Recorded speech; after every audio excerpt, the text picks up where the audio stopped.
Bom dia, amada igreja. Vou cumprimentar vocês hoje, como está escrito em Filipenses, Paulo aos Filipenses. A vocês que são a minha alegria e a minha coroa. Eu estava com saudades de vocês. E é tão bom voltar. Hoje eu recebi um abraço muito gostoso ali. Pastora, que saudade. A gente fica meio com medo, né? Do povo se acostumar e não falar que estava com saudade da gente, porque a gente vive morrendo de saudade da igreja. Então, eu queria nessa manhã cumprimentar os irmãos e irmãs, dizer que, assim como Paulo via as igrejas como a alegria e a coroa deles, eu quero dizer para vocês, olhando de lá de cima, aqui para baixo, mais lá em cima, aqui no meio, até o final, lá atrás, e dizer que vocês são a minha alegria e a minha coroa. Não no sentido de, vamos dizer assim, um orgulho, não, mas no sentido de pertencimento. Eu pertenço a essa igreja, eu pertenço ao corpo de Cristo. E quando a gente ama Jesus, quando a gente ama a nossa igreja, a gente sente falta. Eu não sei se você já viveu essa experiência, mas a gente sente falta dos irmãos e das irmãs. E para mim é uma alegria imensa sempre poder estar com vocês e poder pregar a palavra de Deus. Vocês estão vendo que eu estou meio gripada. Eu acho que eu ando com a minha imunidade meio baixa. Eu saí de férias gripada. E daí melhorei, voltei. A Amanda gripou, como diz o povo. E aí a gripe passa de geração em geração, né? Quem tem filho sabe disso, ou quem tem netos, né? Primeiro eles ficam doentes, depois é a gente. A Amanda ainda está doentinha, com gripe. O Marcelo está nessa manhã cuidando dela.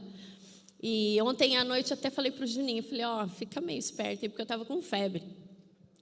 E ele falou, não, em nome de Jesus você vai estar bem. Eu falei, em nome de Jesus, porque eu quero muito pregar, né? Que Deus compartilhou uma palavra que eu não posso me calar. Hoje eu levantei um pouco melhor, só peço desculpas mesmo pela voz e porventura vir a tossir. O pastor Paulo, ele está em Botucatu, fazendo um casamento, por isso que nessa manhã ele não está presente. Eu estou muito feliz porque eu estou vendo algumas pessoas que já há algum tempo eu não via, né? E eu estou muito feliz nessa manhã de ver essas pessoas e estou muito feliz também porque hoje eu estou com uma amiga que eu tenho acompanhado ela já há quase um ano, é a missionária, ela tem um nome lindo, o nome dela é Priscila. Priscila, se coloque de pé, por favor. Ela é missionária na IPB, ela está vindo lá do Rio Grande do Sul, fez lá um trabalho incrível, né, de ajudar aquelas famílias, a igreja de lá, da IPB, e hoje, esse final de semana, ela pôde estar aqui, né, Pri? Eu louvo a Deus pela sua vida, que o Senhor continue fazendo infinitamente mais, viu? Através de você. Obrigada pela sua presença. Nós estamos, então, comemorando, nessa manhã, como o pastor Juninho disse, os 121 anos da nossa denominação. Até saiu um vídeo muito interessante essa semana. Se você não acompanha as redes sociais da IPI do Brasil, eu peço que você acompanhe. Eles estão fazendo muitos vídeos interessantes sobre a história da igreja, e principalmente para quem não conhece a nossa história. E esse vídeo se chama 31 de julho, né? E como o pastor Paulo pediu para eu trazer uma mensagem nesse sentido, então eu gostaria só de dar uma leve introdução sobre algumas questões que fizeram com que a nossa igreja surgisse, né? Nós éramos todos Igreja Presbiteriana do Brasil, né? Mas alguns pastores e presbíteros entenderam que era momento do Senhor de construir uma nova igreja que se tornou então Igreja Presbiteriana Independente. Por quê? Nós somos independentes, mas somos dependentes do Senhor. E o independente, ele traz essas características que levaram ao surgimento da nossa igreja. A nossa igreja surgiu, ela saiu da IPB, da Igreja Presbiteriana do Brasil. Uma ressalva aqui, a IPB é a nossa igreja irmã. Nós, como IPI, temos laços com a IPB, né? A nossa instituição trabalha junto com a IPB, então não tem essa de separação, apenas essa é a história da nossa igreja. E ela surgiu por alguns motivos. Eu não vou elencar todos, mas alguns que, para os irmãos entenderem o porquê do independente, né? Por causa da influência americana na época, que vinha, né, das missões americanas. Então, aqueles irmãos entenderam que a igreja precisava ser brasileira, totalmente brasileira, num contexto brasileiro, ser uma igreja sem a influência vinda dos americanos, né?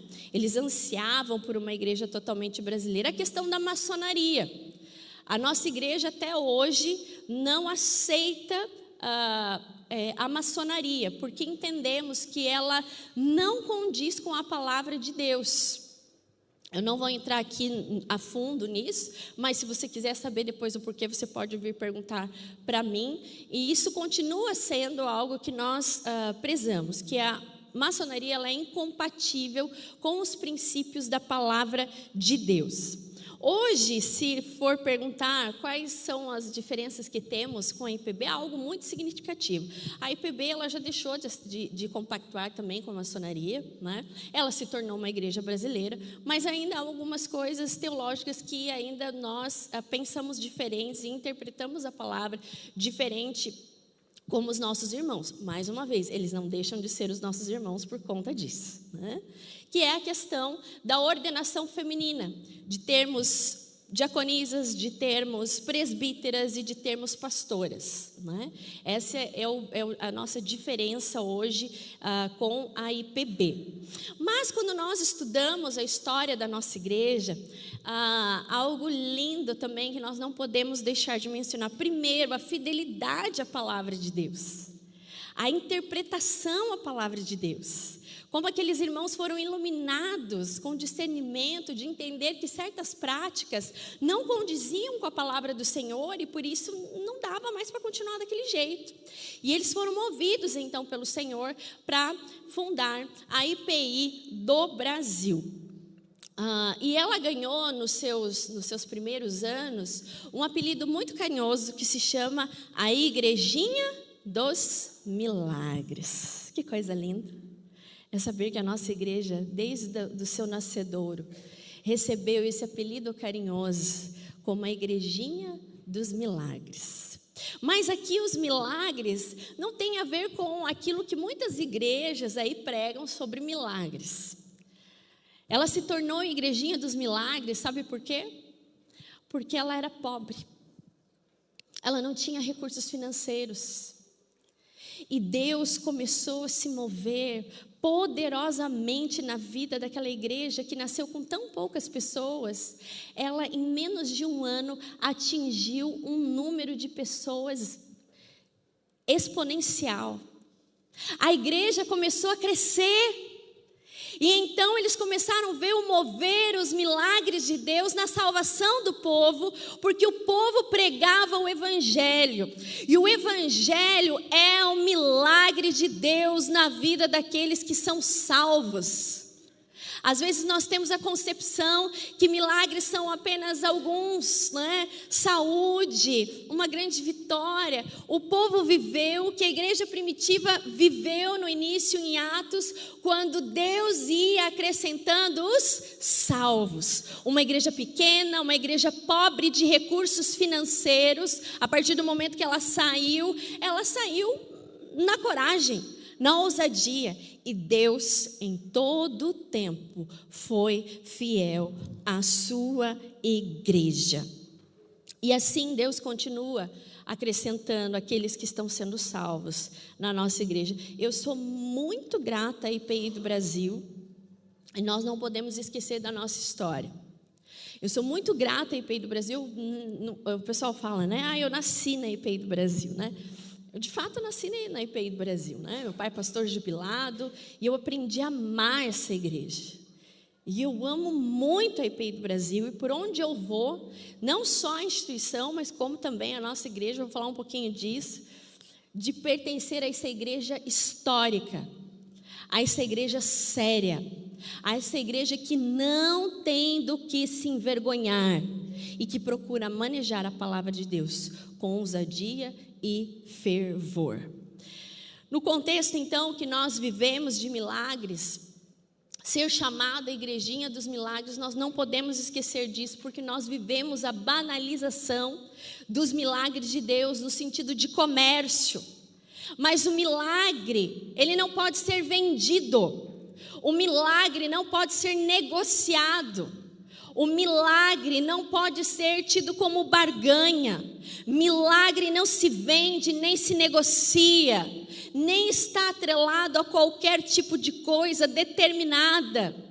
Porque o vento sopra onde quer. E quem sopra o vento? Deus. É Ele que faz as coisas acontecerem. Então, nesse sentido, a igreja, qual é a igreja que Jesus ama e se entregou por ela? Esse é o nosso tema de hoje. A igreja que Jesus ama e se entregou por ela. Será que é um templo? A igreja que Jesus ama e se entregou por ela é um templo? É uma construção? Será que a igreja que Jesus ama e se entregou por ela é uma denominação em específico? Por mais que amemos a nossa igreja? O texto que nós vamos ler, Jesus deixa claro qual é a igreja que Ele ama e que se entregou por ela. Por isso eu gostaria de convidar você a abrir a sua Bíblia, aí no seu celular, seu aplicativo da Palavra de Deus, no Evangelho de Mateus, capítulo de número 16, nós vamos ler do verso 13 até o verso de número 19. Evangelho de Mateus, capítulo de número 16, do verso 13 a 19.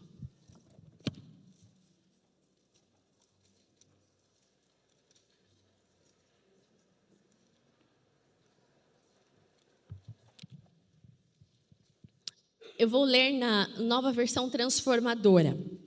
E diz assim: Quando Jesus chegou à região de Cesareia de Filipe, perguntou a seus discípulos: quem essas pessoas dizem que é o Filho do Homem?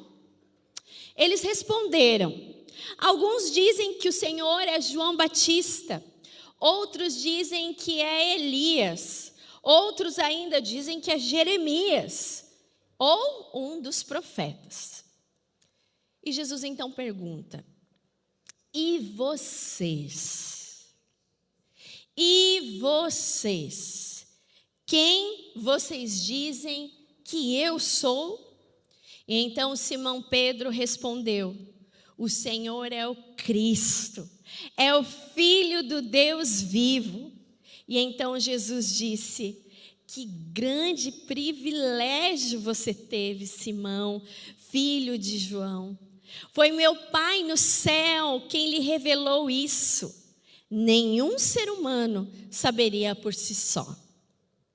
Agora, eu lhe digo, você é Pedro, e sobre esta pedra edificarei a minha igreja, e as forças do inferno, em outras traduções, ou as forças da morte, não a conquistarão, ou as portas do inferno não prevalecerão contra ela. Eu lhe darei a chave dos reinos dos céus. O que você ligar na terra será ligado no céu, e o que você desligar na terra será desligado no céu. Amém. Vamos orar mais uma vez? Senhor, nós somos privilegiados por estarmos aqui nessa manhã. Somos privilegiados por sermos o corpo de Cristo. Somos privilegiados porque o Senhor deu a sua vida por nós. E por isso nós estamos aqui. Nós estamos aqui para dizer que nós te amamos. Nós estamos para dizer aqui que tu és o Cristo, o Filho do Deus vivo. Aquele que se entregou por nós, aquele que nos ama, aquele que nos constituiu o corpo vivo do Senhor.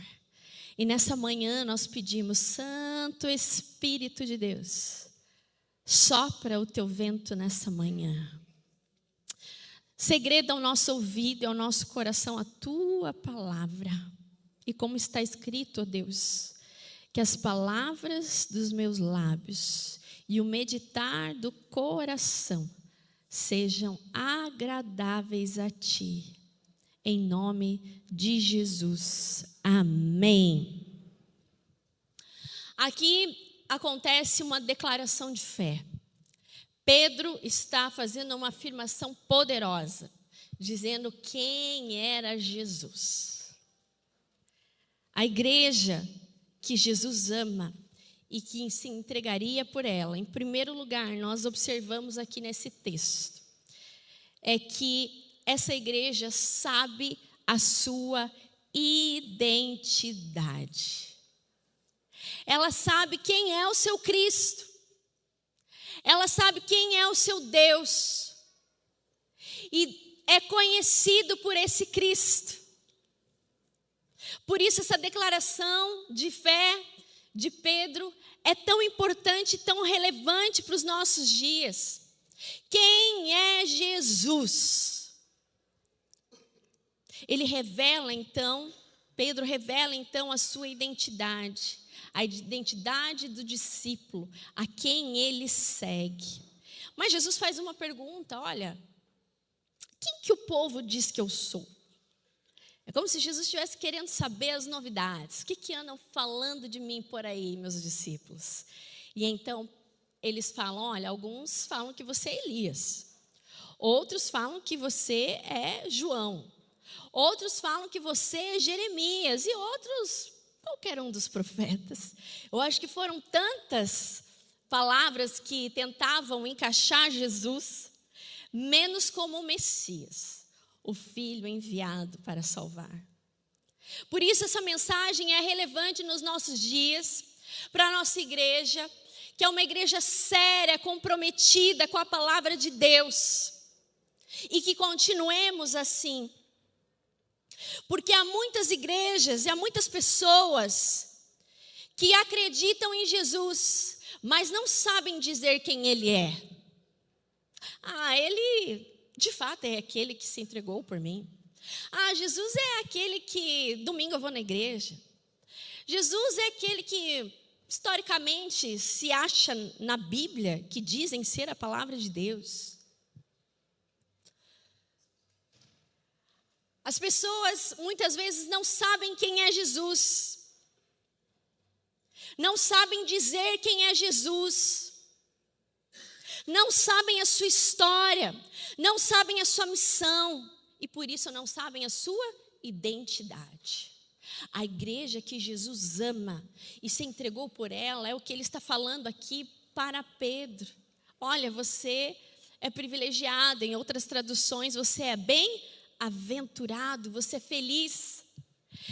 Feliz, meu irmão, felicidade é quando a gente sabe a quem a gente segue. Hoje nós vivemos uma cultura de redes sociais em que muitas pessoas seguem outras personalidades e que fazem muitas vezes delas o seu Deus e que muitas vezes fazem delas o seu guru, o seu mentor. Mas aquele que crê em Deus, aquele que se considera discípulo e discípula de Jesus, anda com Ele e sabe dizer na ponta da língua quem é Jesus. Quem é Jesus para você? Se alguém hoje perguntasse, você falaria à luz do que você ouve ou do que você vê na sua vida? Isso faz muita diferença. Nós temos uma lição no discipulado que ela fala exatamente sobre isso. Se você sabe quem é o seu pai, são as primeiras lições. E essa primeira lição fala assim: você conhece uma pessoa famosa? E aí a pessoa geralmente no discipulado fala, claro, eu vou dar um exemplo aqui, né? É clássico esse, né? Uma pessoa que eu gosto, que é famosa, o rei Roberto Carlos, né? Fala, o rei Roberto Carlos, Você gosta dessa pessoa? Fala, gosto. Você conhece o Roberto Carlos? Conheço. Então me diz o que ele jantou ontem. A pessoa, não sei. Me diz qual foi o último lugar que ele viajou. Não sei. Me diz qual foi a luta maior que ele passou na vida dele. Eu não sei. Então, você não o conhece. Agora me diz alguém da sua família que você preza muito, que você gosta. Geralmente, o meu marido, a minha mãe, o meu pai, o meu filho, ok. Qual é a comida preferida dessa pessoa? Aí de pronto fala, fulano gosta de tal prato. Ok, ótimo. Você sabe me dizer algo que essa pessoa realmente gosta de fazer no seu dia? Eu sei, fulano gosta de fazer isso. E sabe por que você sabe que essa pessoa gosta? Porque você convive e se relaciona com ela. Captou a diferença? Eu sei quem é Jesus, não pelo que eu ouço falar, não do que falam dele para mim, mas eu sei dizer quem é Jesus, porque eu me relaciono com ele. Eu sei quem ele é e eu sei o que ele fez por mim. A igreja que Jesus ama e se entregou por ela tem um relacionamento estreito, firme. Pedro sabia dizer quem era Jesus, porque ele se relacionava 24 horas com Jesus. Apesar de ter dado umas escorregadas na fé, como todos nós, não julguemos Pedro, mas ele sabia quem era Jesus. Ele sabia a missão do Filho de Deus. E ele então responde prontamente: tu és o Cristo, Filho do Deus vivo. Felicidade está em saber em quem nós seguimos, quem é o nosso Cristo, o que ele fez por nós e o que ele significa para nós. E Jesus então, como se num trocadilho de palavras, quando nós estudamos a palavra pedra, né? Petra, vem de pedra. Então Jesus fala para ele: bem-aventurado você. E eu digo quem é você. Você é Pedro. E sobre essa igreja, não sobre Pedro, mas sobre o próprio Cristo, ele está falando isso dele, não de Pedro. Eu edificarei a minha igreja e as portas do inferno não prevalecerão contra ela. A resposta de Pedro foi certeira, mas a resposta de Jesus ao que Pedro respondeu foi transformadora. E nós aprendemos que essa igreja que Jesus ama e se entregou por ela, não, respondendo às perguntas, não, ela não é um templo. Não, ela não é especificamente uma denominação, nós consideramos como o corpo vivo de Cristo. E por isso que Jesus falou para Pedro: olha, você é bem-aventurado porque o próprio Pai te revelou isso, você conheceu verdadeiramente. Porque os discípulos tinham compreensão de quem era Jesus, que ele não era uma personalidade, que ele não era um famoso que tinha aparecido na época, mas eles conheciam quem era o Filho de Deus e anunciavam a sua mensagem. Então Jesus fala aqui sobre aquela pedra que era ele, a pedra rejeitada. Ele edificaria a sua igreja. E Jesus está falando: eu sei quem é você, Pedro. E assim Jesus, o Jesus que ama e se entregou por essa igreja, ele nos conhece. E assim como ele nos conhece, nós devemos conhecer a Cristo, prosseguir na nossa vida, nos relacionando mais e mais com o Senhor na profundidade, para que a nossa identidade esteja firmada todos os dias no Senhor. E dizer: ele é o Cristo, ele é o Filho do Deus vivo. No mundo que nós vivemos, onde tantas pessoas falam tantas bobagens, e com tanta superficialidade de quem é Jesus, o que ele fez. Eu sei que está essa polêmica das Olimpíadas com relação à Santa Ceia de Cristo. E alguém me falou: você viu essa barbaridade? Eu falei: eu vi. É o mundo. E o mundo jaz no maligno. Agora, isso não significa que eu vou me acostumar ou me acomodar. Isso significa que eu preciso entender a minha identidade e me levantar como igreja. Quando Jesus falou: tu és Pedro, e sobre essa pedra edificarei a minha igreja, ele está dizendo que Pedro seria uma lasquinha dessa pedra, e que eu e você também seríamos que comporíamos o corpo de Cristo, a igreja do Senhor. A igreja não é templo, o templo é importante, onde nós nos reunimos como corpo de Cristo para louvar e glorificar a Deus e para dizer com toda ousadia, coragem, receber a palavra de Deus e de sair no mundo dizendo, sim, Ele é o Cristo, Filho do Deus vivo. Mas lá na sua casa, como esposa, como esposo, como filho, como vô, como avó, você também é a igreja de Jesus. Lá no seu trabalho, porque aonde a planta dos nossos pés pisam é lugar santo. Porque somos a igreja de Jesus, a igreja que Ele ama. E é isso que Jesus fala para Pedro: olha, você é Pedro, e sobre essa pedra edificarei a minha igreja. Algumas religiões interpretam isso de forma errônea. Pedro não é o dono da igreja. Pedro não é o chaveiro da igreja. Porque Jesus fala, né? As chaves do reino dos céus. Pedro, assim como eu e você, somos a igreja de Jesus. Isso aqui é só templo, se não tiver pessoas. Isso aqui é só uma construção, muito bonita por sinal. E eu sempre digo isso por onde eu vou. Eu já falei aqui várias vezes para as pessoas, olha, eu sou pastora na igreja mais bonita desse Brasil. Os meus colegas pastores ficam assim doidos comigo. Ah, é só porque você é pastora lá. Falei, não, porque eu sempre achei essa igreja bonita. A minha origem não é aqui da primeira igreja, eu vim da terceira IPI. Mas eu sempre achei essa igreja bonita e nunca achei que um dia eu fosse pastora aqui, né? E aí caminhamos quase 20 anos. Mas eu sempre digo para as pessoas, ela é bonita sim por fora, mas ela é muito mais bonita por dentro. Porque vocês ainda não conheceram as minhas ovelhas, mas o dia que vocês conhecerem, vocês vão ver. Porque são pessoas de fé, comprometidas, e entendemos pela palavra de Deus o que Jesus está falando para Pedro. Não, não é templo, é você. E sobre mim eu edificarei essa igreja, sustentarei, protegerei, e as portas do inferno não prevalecerão contra essa igreja, que é firmada na rocha, que é Jesus. Por isso, não podemos crer em heresias que muitas vezes constam em igrejas. A igreja de fulano de tal, não. A igreja do presbítero tal, não. Aliás, muito cuidado. Quando eu digo minha igreja, é porque eu amo a igreja, não é porque eu exerço algum poder sobre ela. A igreja é de Jesus. Mas é amor, é declaração de amor.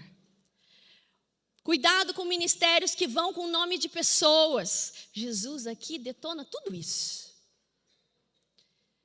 Sobre mim edificarei a minha igreja, porque o poder é Ele e Ele se move desde o Pentecostes.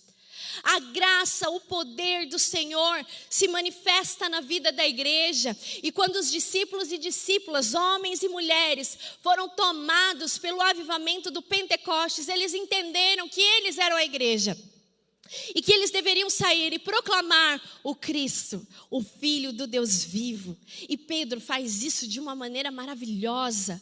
Aquele que negou Jesus, aquele que viveu tantos momentos de crises na sua fé, se levanta para testemunhar que Cristo é o Filho do Deus vivo. E quantas coisas lindas acontecem a partir daquele momento. Se cumprindo o que Jesus disse, obras ainda maiores vocês farão. Igreja não é templo. Entre parênteses aqui, só uma conversa nossa. É importante vir ao templo. Nós vivemos um momento em que as pessoas estão acomodadas. Pessoas estão banalizando o templo. Eu não preciso de igreja. Sim, porque eu sou a igreja. Mas não existe vida no corpo fora dela. A igreja é importante para você ouvir a palavra de Deus, porque a palavra de Deus fala que a fé vem pelo ouvir, e ouvir da palavra de Deus. A igreja é importante porque aqui você exerce o seu ministério, o seu dom.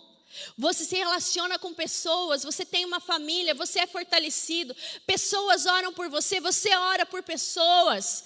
Você ouve sobre os milagres, testemunha sobre os milagres. Sim, a igreja é importante. O templo é importante, mas ele não é, como que fala em si? Não é um fim em si mesmo. Igreja é movimento. É por isso que eu amo a visão de igreja em células. porque ela fala das duas asas, que a igreja é uma águia de duas asas. Nós temos a grande celebração, que é o domingo, onde nós nos reunimos, mas também temos as células, os grupos que acontecem semanalmente nas casas, e ali também é a igreja, ali o povo ora, ali coisas maravilhosas acontecem também, pessoas se convertem. Mas quando uma dessas asas na sua vida está deficitária, a águia não voa. E é por isso que muitas pessoas abandonam a fé. A igreja que Jesus ama e se entregou por ela é uma igreja comprometida. E por isso ele falou: eu edificarei a minha igreja. Eu vou fortalecer a minha igreja. Foi por essa igreja que o Senhor se entregou. E nós precisamos fazer como Pedro. Não levantar bandeiras vãs e acreditar em filosofias vãs. Mas que nós possamos como igreja entender que essa igreja que Jesus ama e se entregou por ela é a igreja que levanta uma única bandeira que diz: Cristo é o Filho do Deus vivo. E Ele é aquele que nos salvou, que se entregou por nós e continua salvando e redimindo os seus. Através da sua graça, através da sua ação entre nós. Veja que lá em Atos 3, você não precisa abrir. Foi o primeiro milagre que aconteceu na vida de Pedro e João. Eles estão inflamados pelo Pentecostes. Deixa eu só avisar os irmãos que talvez estejam preocupados com o horário. Hoje eu não vou ser tão presbiteriana, hoje eu vou pegar em 2 pontos, tá bom? Não são 3. Então nós já estamos caminhando já para o final. Em Atos 3 acontece a cura do coxo. Pois bem, essa cura foi maravilhosa, as pessoas ficaram maravilhadas. Muitas pessoas se converteram, já estavam naquele movimento do Pentecostes, as pessoas ouvindo, testemunhando, os milagres acontecendo. E Pedro e João falam para aquele coxo: olha, eu não tenho prata e nem ouro, mas o que eu tenho eu te dou. Os milagres acompanham a igreja que ama a Jesus, que sabe quem Ele é, que proclama que Ele é o Cristo, Filho do Deus vivo. E eles fazem esses milagres não em nome próprio, mas em nome de Jesus. Em Atos capítulo 4, acontece um interrogatório. Por causa dos milagres e da fé, da ousadia que eles estavam pregando sobre Jesus, eles são lançados na prisão. E aí eles perguntam: em que poder, em nome de quem vocês estão fazendo esses milagres? E a palavra diz no verso de número 8: então, cheio do Espírito Santo, Pedro disse, ou seja, começou a pregar. E ele cita que Cristo foi a pedra rejeitada, mas que em nenhum outro há salvação. E eles então são proibidos de falar. E Pedro, mais uma vez, cheio de ousadia, cheio do Espírito Santo, ele diz, verso 20: porque nós não podemos deixar de falar o que temos visto e ouvido.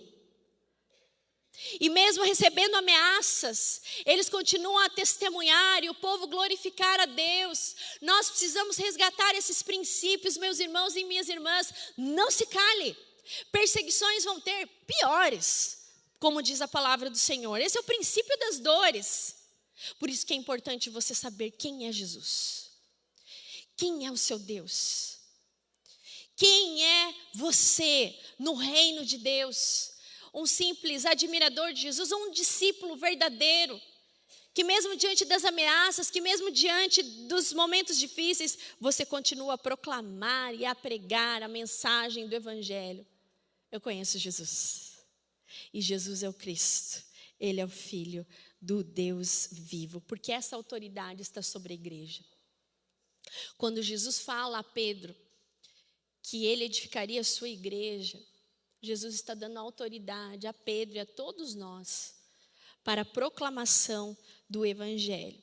E a proclamação do Evangelho, meus irmãos, ela é o verdadeiro milagre. Ela é o verdadeiro milagre. Nós vivemos dias em que as pessoas estão preocupadas em milagres para si, mas que nós possamos ser a igreja que Jesus ama e se entregou por ela. A igreja que prevalece e testemunha que milagres acontecem. Uma das coisas mais lindas que aconteceram na pandemia, apesar de toda a dor, de toda a separação que nós vivemos, e eu nunca vou me esquecer disso, a primeira vez que nós abrimos aqui o templo, em que foi permitido as pessoas voltarem, eu me emocionei demais.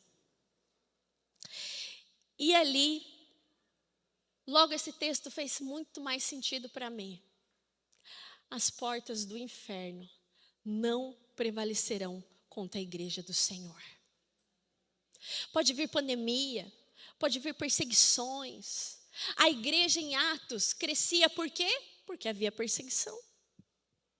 A história da nossa igreja começou a crescer por quê? Porque era pobre, tinha suas dificuldades, tinha suas lutas, assim como acontece na nossa vida. Então quero dizer para você, ei, você que é a igreja do Senhor, continue a falar, Ele é o Cristo, Ele é o Filho do Deus vivo, Ele é aquele que faz milagres. Continue a proclamar como Pedro e os discípulos proclamaram, não, nós não vamos nos calar, nós não podemos deixar de falar o que nós temos visto e ouvido, como diz aquela canção, aquele hino, até morrer, levarei a minha cruz. Proclamarei a mensagem da cruz. Que nós possamos ser essa igreja, a igreja de Jesus. O que Jesus está nos falando aqui nesse texto é que nós prevaleceríamos sobre as portas do inferno. Sabe quando a igreja é vitoriosa? Quando pecadores se arrependem e se convertem. Sabe quando a igreja vence as portas do inferno? Quando você para de mentir, quando você se torna um bom marido, que ama a sua esposa, que cuida da sua família. Sabe quando o inferno é esmagado? Quando você dobra os seus joelhos e pede e clama ao Senhor por ajuda. E foi isso que aqueles homens fizeram no final de Atos capítulo 4. Pedro e os discípulos olham, olha Senhor, olha para as nossas ameaças. Tem misericórdia de nós. Que nós possamos fazer assim, porque a igreja que é do Senhor Jesus sabe quem Ele é e sabe que esse Deus é poderoso, que esse Deus protege, que esse Deus realiza milagres. E Jesus termina o texto que nós lemos de Mateus 16, dizendo, olha, tudo que vocês ligarem no céu, será desligado na terra. E tudo que vocês desligarem no céu, será desligado na terra também. O que você precisa desligar na sua vida? Talvez a falta de fé. Talvez o medo. Medo de dizer que é cristão lá no seu trabalho. Porque talvez você saiba que pessoas vão se levantar. Vão. Não vou mentir. Talvez receio de fazer uma oração na sua família. Coisa simples. Eu tenho receio de fazer uma oração na minha família quando está todo mundo reunido, porque fulano é de tal religião, fulano de tal religião. É engraçado, né? Que todo mundo fala no que acredita, só a gente que não pode falar. Mas esse é o DNA da igreja. De ser perseguida, de terem pessoas que se levantam contra. Mas nós não podemos esquecer que no nosso DNA nós seguimos o Cristo, Filho do Deus vivo, aquele que venceu a morte, aquele que derrotou o inferno para nos salvar. E Ele mesmo disse, no mundo tereis aflições, mas tende bom ânimo, porque eu venci o mundo. Então, como igreja, entendemos que somos igreja e que essa igreja é a igreja que Jesus se entregou por ela e ama. Esse poder está sobre nós desde o Pentecostes até hoje.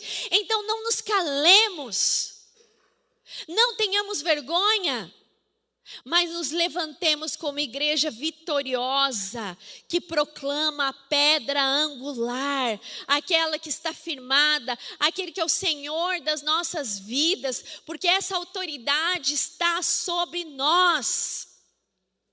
Um dos textos que eu mais gosto de dizer é o que está escrito em Romanos capítulo 1, 16. Paulo diz, eu não me envergonho do evangelho, porque ele é poder para todo aquele que nele crê. Eu não me envergonho. Eu não me envergonho do Jesus que eu sigo. Eu não me envergonho de dizer que eu sou pastora. Aonde quer que eu vá, eu falo, sou pastora. Se vai vir chacota, se vai vir, pode vir. A resposta está na ponta da língua. porque a autoridade de Jesus está sobre a minha vida.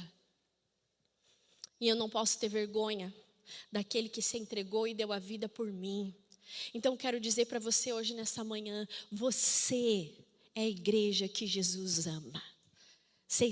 Você é a igreja que Jesus ama e se entregou por ela. Continue proclamando. Eu sigo um Jesus que me conhece e eu conheço Ele. Ele é o Cristo, Filho do Deus vivo. E cada um de nós, aonde nós formos, que nós possamos proclamar essa mensagem poderosa, assim como os primeiros discípulos fizeram, não se envergonhando. Por isso, meu irmão e minha irmã, não esconda a lâmpada, não esconda a luz, mas brilhe a sua luz nas trevas, brilhe na sua casa, brilhe na sua vizinhança. Não importa quem são as pessoas, não importa se vão falar mal, porque Deus é por você. Se Deus é por nós, por isso então, como igreja vitoriosa, como igreja edificada nessa rocha que é Jesus, nós sempre iremos prevalecer e vencer qualquer dificuldade, adversidade que tiver, porque Cristo é o Senhor da igreja, porque Cristo é o nosso supremo pastor, porque nele está firmada a nossa fé, e a nossa fé é uma fé com ousadia, assim como os primeiros discípulos, que nós possamos nos levantar e dizer: Jesus Cristo é o mesmo ontem, hoje e será eternamente. Ele é o Cristo, o Filho do Deus vivo, e sobre essa rocha a minha vida está. E sabe o que vai acontecer na sua vida? Milagres. Muitos milagres do Senhor. Talvez nessa manhã você tenha que desligar na sua vida espiritual a vergonha de se posicionar. O medo, muitas vezes, de dizer quem é Jesus para as pessoas. E eu vou dizer para você, não tem melhor coisa. Tem sofrimento? Tem. O inimigo vem atrás? Vem. Ele atenta? Tenta. Mas assim como está escrito na sua palavra, que as portas do inferno não prevalecerão, é nessa palavra que eu tenho que crer. É nesse poder que eu tenho que confiar. Então eu desligo tudo aquilo que possa vir contra mim. E então é desligado no céu, porque o Senhor me protege. Então eu desligo toda a vergonha e ligo a ousadia. Ligo o poder do Espírito Santo. Ligo as palavras que vêm diretamente de Jesus, o discernimento, para ser usada aonde o Senhor te levar. Quais são as ameaças que você tem sofrido? Quais são as dificuldades que você tem vivido enquanto igreja do Senhor? Eu quero dizer essa palavra para você. Não desista. Persista. Continue firme na fé. Assim como a nossa igreja tem permanecido na palavra 121 anos. Uma igreja séria. Uma igreja que tem defeitos? Sim. Porque é feita de pessoas. Eu não sou perfeito, você também não. Mas que continuam olhando para Cristo, o Salvador, o Redentor, o Cristo. Sabe o que eu mais amo quando eu leio a palavra de Deus? É que Ele não chamou pessoas perfeitas. Pedro não era perfeito, a gente conhece a história dele, tantos outros ali. Mas ele se decidiu entregar ao poder e continuar proclamando que Cristo é o Filho do Deus vivo. Então, aonde está a igreja que Jesus ama e se entregou por ela? Está aqui, estou olhando para cada um de vocês. E a minha oração nessa manhã é que o poder, a ousadia, a ação do Espírito Santo do Senhor possa ir de encontro à sua vida todos os dias, e que você seja usado tremendamente, e que você continue a abrir os seus lábios dizendo quem é Jesus, e que Ele continua amando essa igreja, e Ele quer mais pessoas, Ele quer que nós proclamemos a sua glória, o seu poder e a sua mensagem. Para terminar, há uma história que se chama sobre a história do rei de Esparta. Diz assim: conta-se que o rei de Esparta, ao receber a visita de outro monarca, falava orgulhosamente a respeito das muralhas que cercavam a cidade. O visitante, então, olhou ao redor e não viu nenhuma muralha. Então, perguntou ao rei: e aí, aonde é que estão as muralhas que você tanto fala?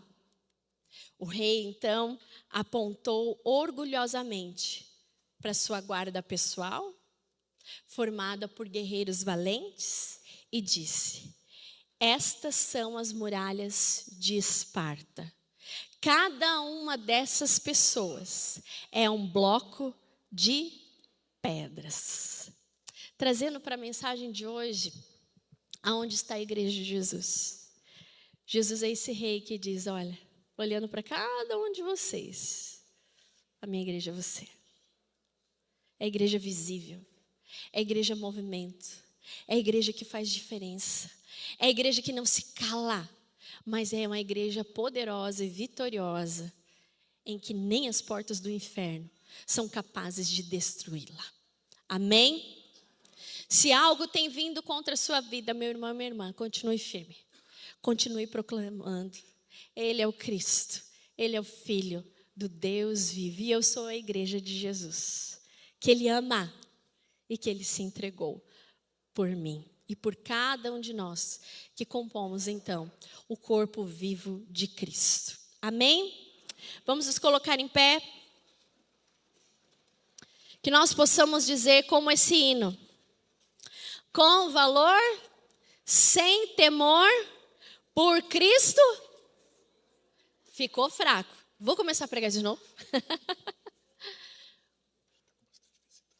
Com valor, sem temor, por Cristo, prontos a sofrer. Olha que palavra. Mas é por Cristo. E é Ele que vai à frente. Ele vai à frente dando vitória ao seu povo. Amém?